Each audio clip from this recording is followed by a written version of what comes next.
Hello YouTube, this is Dadmar1079 bringing you another Transformers toy review, and this one's going to be a little different. I'm taking a pause on the Menasor combiner build to take a look at one that I've actually ordered a while ago, and it just came like about a week ago.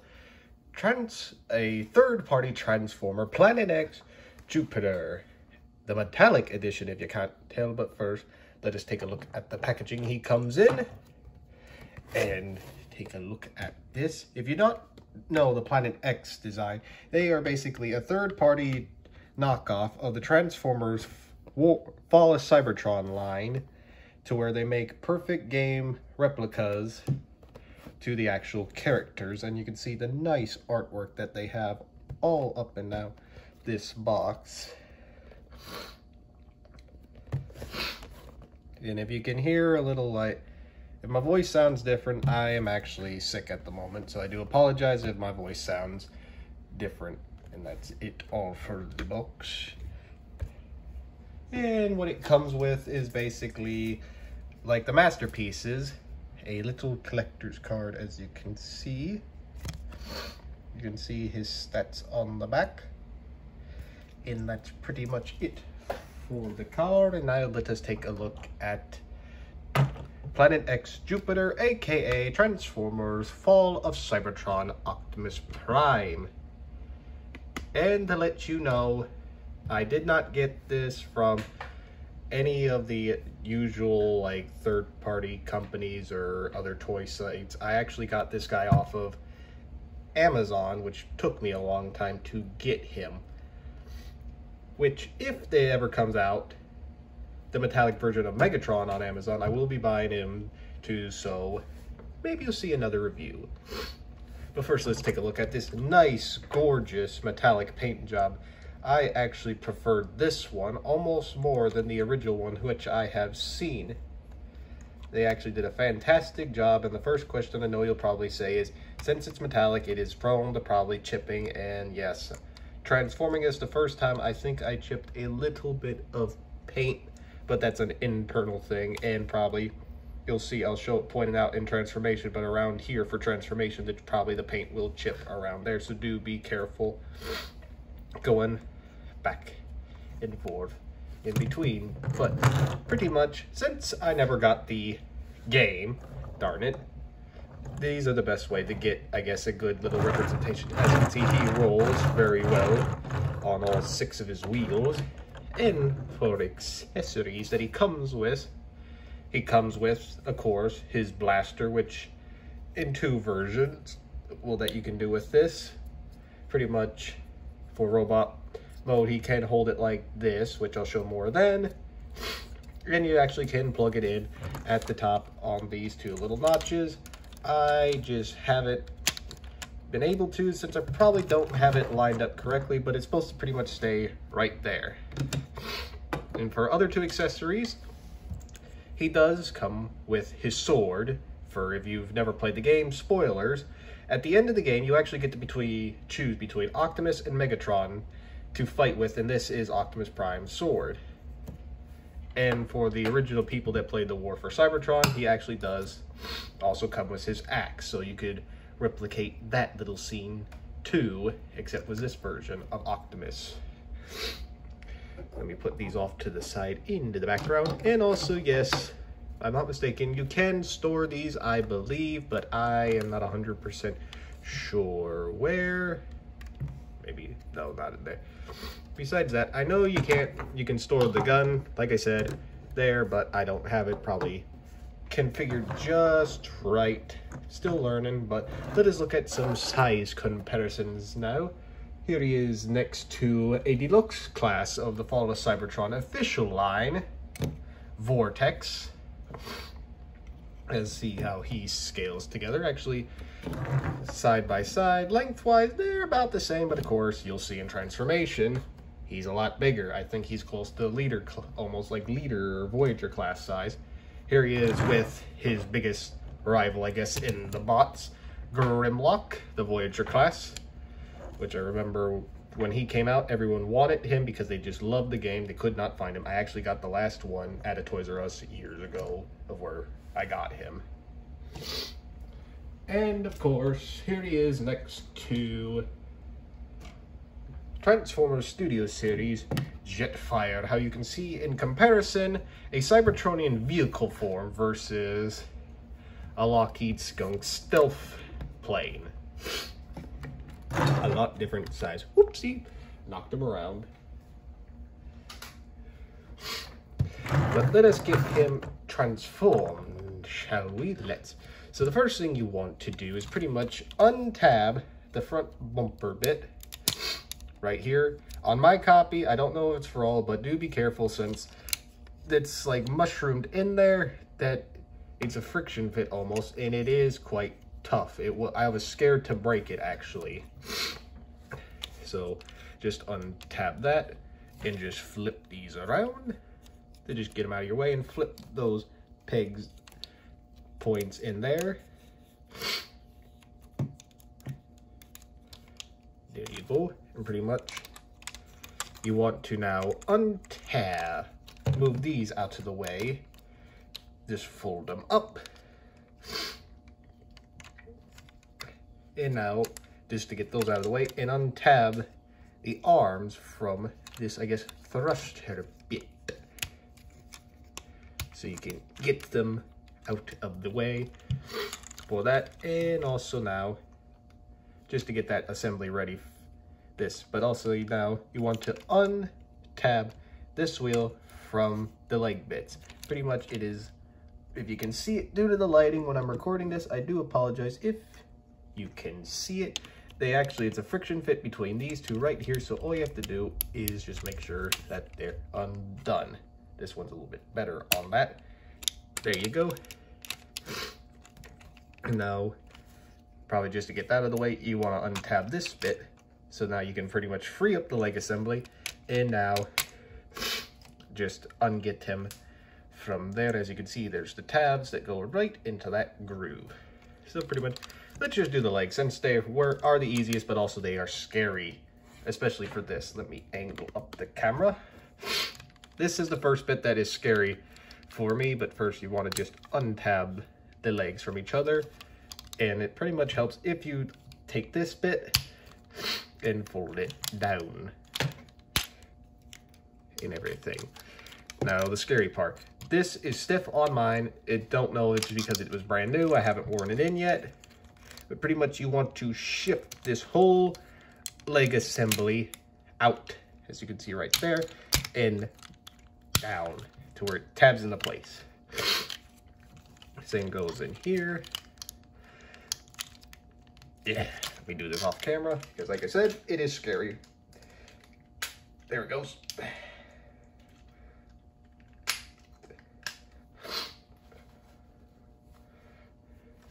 And there you go on that. That just came untabbed, but pretty much it saves me a step. You just want to take these out. This was a little tight. But let's just focus on this one and I'll get that off camera. Pretty much you want to just fold out this leg right here. You could untab this thruster bit right here. And you just want to fold the whole assembly pretty much accordion wise in here to get this foot out. This is where paint chipping is, and actually right there you can see some paint chipping, so transform at your own risk, I guess. There. I hate this part. There you go. Ah. Yeah, see? Some paint scuffing right there. It's the only thing I don't like about probably this version, but it is the prettiest. And pretty much now all you want to do, fold that little piece down, and tab that little peg in like so, and flip this piece around, and now you have a whole leg assembly here. Second verse, same as the first, pretty much like that. I'll do this just off the bat. Come on, you. There we go. It'll probably, after a few more times after I get the tricks down, it'll probably be easy to do. like right there. I don't like that. Let me get this done real quick for you.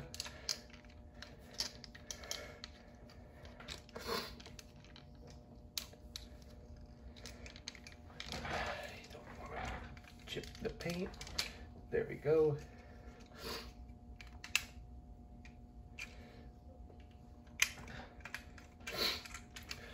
There we go. Yeah, pretty much that's the only thing. Like I said, transform at your own risk, since the paint is, like I said, it's metallic, so it will go over time. But now let's do this. You want to rotate this whole assembly around, so you pretty much have, let me raise up the camera, the chest piece like so. So pretty much you can kind of get a scale right there almost of how big he's actually going to be. So now let's get to the arms. Want to fold these outward and everything. You also have to give clearance for these, so I recommend rotating these upwards so these can rotate around. Let's see, there's this little hole right there, and there's a tab there for a screw hole that you'll pretty much want to get right there. Just about, I'm pretty sure, or am I wrong on this? Oh no, yeah, I was wrong, my mistake. You pretty much just want to take this assembly and fold it like so, so it tabs in up there. Ah, that's what. You peg those holes in there. Just make sure that they go in correctly. And also, I screwed up. I went too far ahead. My mistake. Pretty much you want to move this down out of the way so the head has some clearance as soon as I can grab it. And for this, you want to rotate his head just to the side so he can actually get his head up and around, and just fold this piece like so, like that. And now pretty much you want to take these, like I said earlier, get those pegs into those holes, but also you want to get these pegs into the holes right there as well, so it all just sits flush. Come on, you.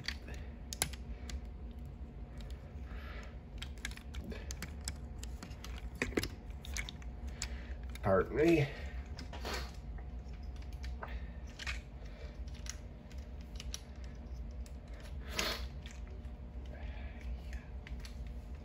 Come on, you.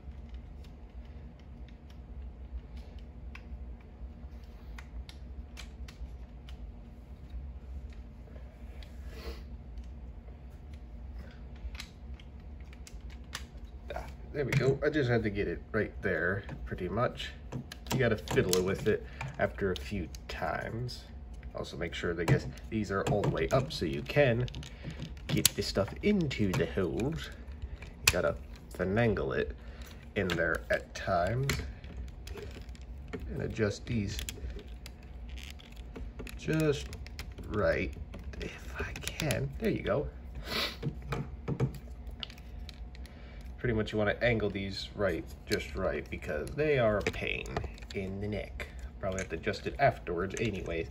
So pretty much now you're done with that bit. Now you just want to collapse all that down. I just untap those bits again. There we go, all folded up. And now pretty much the arms. All you want to do is fold out the arms like so, and rotate this at the same time so it can all fit flush together, and angle these down. Second verse, same as the first. Fold the arms out. This one's a little tighter on mine.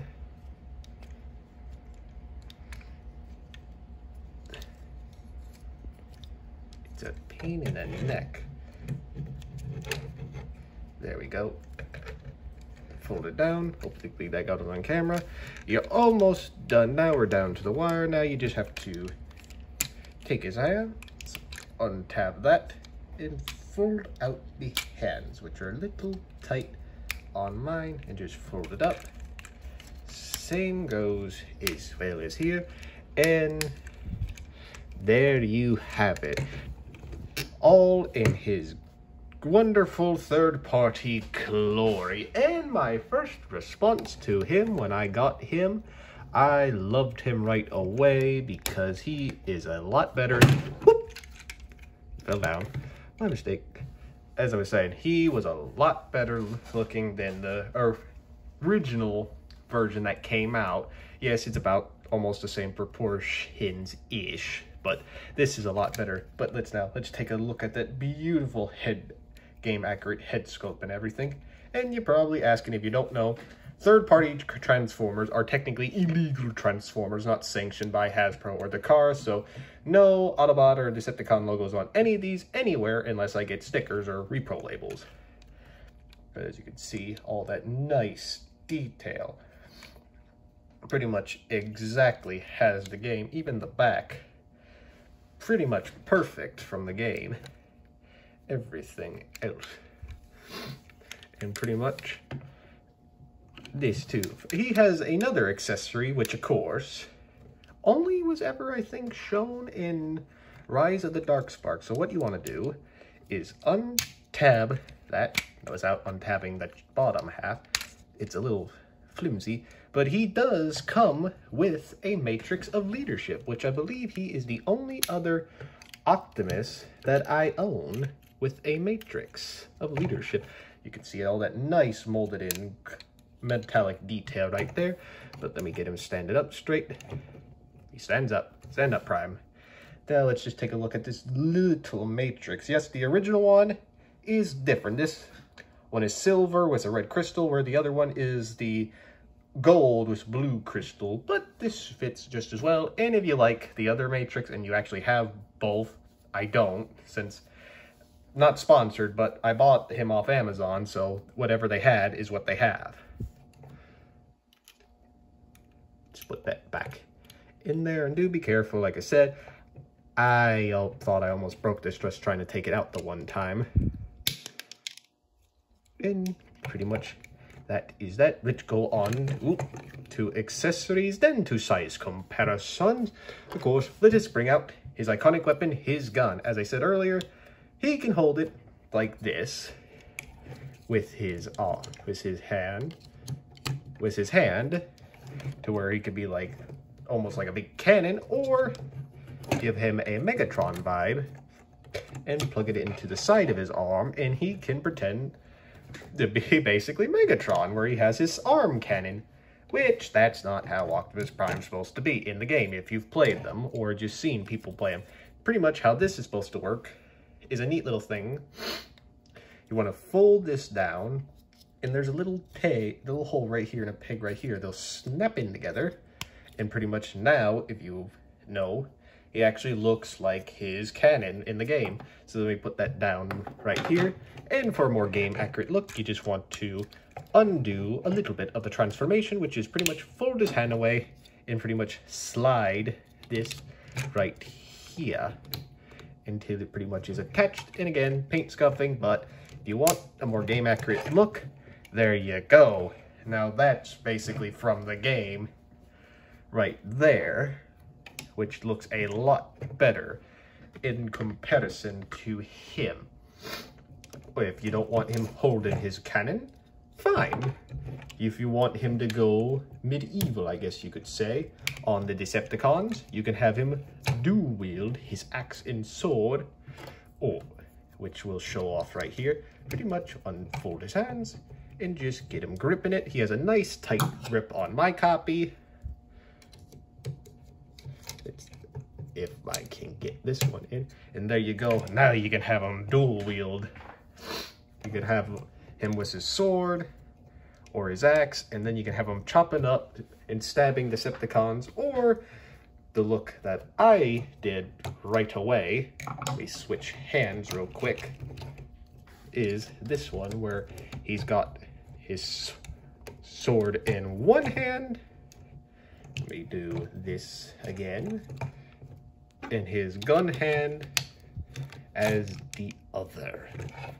So pretty much you can replicate the scenes however you want from the final ending of the game, where you can have him shoot Megatron if you have him, and or stab him with his sword, or like I said, you could just go either or and change it out for the axe, which you can store these on him.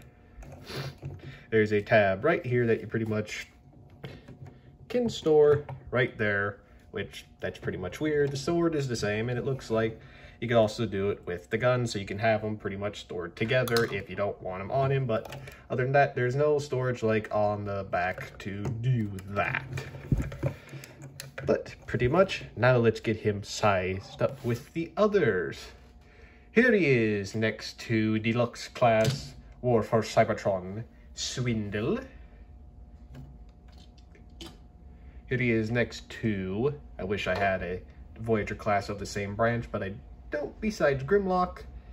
Here he is next to Starscream. I almost thought he was going to fall there. As you can see, he's pretty much Voyager class size versus the Deluxe class size that the original ones were, which I do a nice little panorama here so you can see how they would have been. And here he is next to my studio series, The Fallen, so you can pretty much have both Cybertronian people next to one another at war. And of course, since I've been doing it, next to my lightsaber, you decide in the comments below which one is shinier, the chrome or all the metallic blue, red, or silver on Optimus. And here he is next to Super Saiyan 3 Goku, and just because, why not? It don't take that long. I'll transform Grimlock right here for you. So, and here he is, of course, for an extra cameo. It is next to my only other Voyager class of the Fall of Cybertron game series, Grimlock. Which we'll see. I know they are doing a gamer edition for all this. I wonder if they will try to make an attempt, since I know they did it for the War Cybertron Optimus Prime for the Hasbro. I wonder if they'll try it with him. Let me know if they should try, because I actually like the looks of... I like the original Optimus Prime look for War and Fall. The same goes for Megatron in both. But I do like the Fall a little bit better. But that's pretty much it. Sorry there. That's pretty much going to be it all for that. So I want to, sorry for shaking the camera, thank you all for watching. Please like and subscribe and hit that bell to notify you. Sorry. I want to thank you all for watching. Please like and subscribe and hit that bell to notify you anytime that I post a video or go live. And please leave your comments down below and tell me, do you actually have a third party Optimus Prime, Megatron, Grimlock, whichever have you, or even Starscream for any of them? Let me know. And out of all of them, which one's your favorite? Or even this, let's get a little dispute going on down in the description below. Which game title was your favorite? I'll count War for Cybertron and Fall of Cybertron, since I know a lot of people didn't like Rise of the Dark Spark. Oops, sorry, Prime. Let me know, and out of the two, which one had your best game designs for Optimus and Megatron? Let me know. And as always, I hope you'll have a great rest of your day, and I'll catch y'all in the next one. See ya.